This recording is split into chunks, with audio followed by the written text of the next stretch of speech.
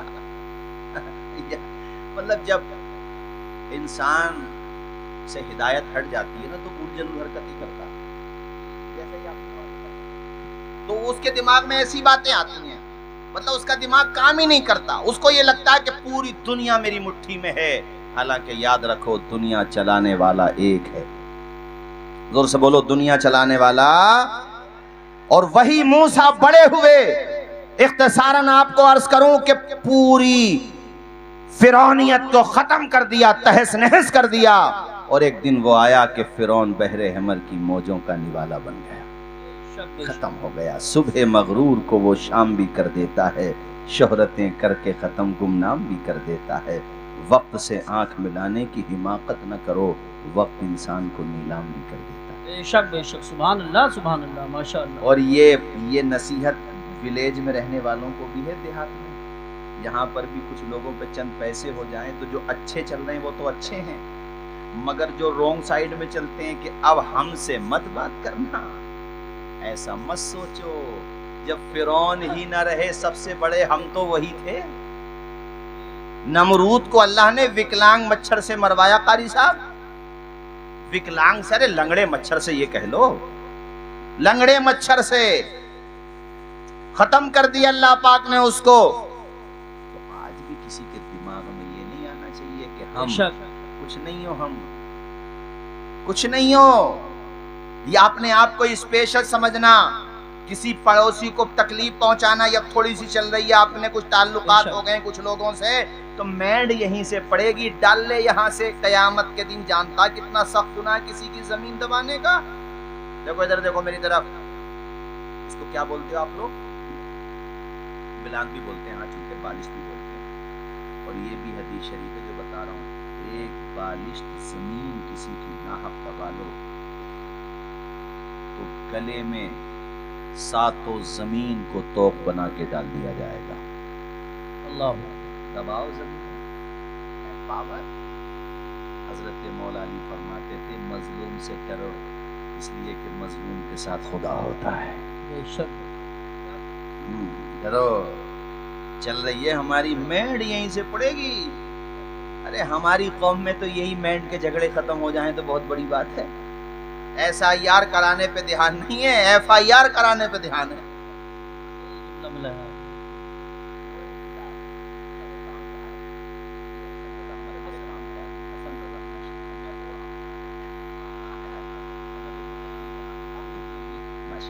میرے بڑے عزیز ہیں، اور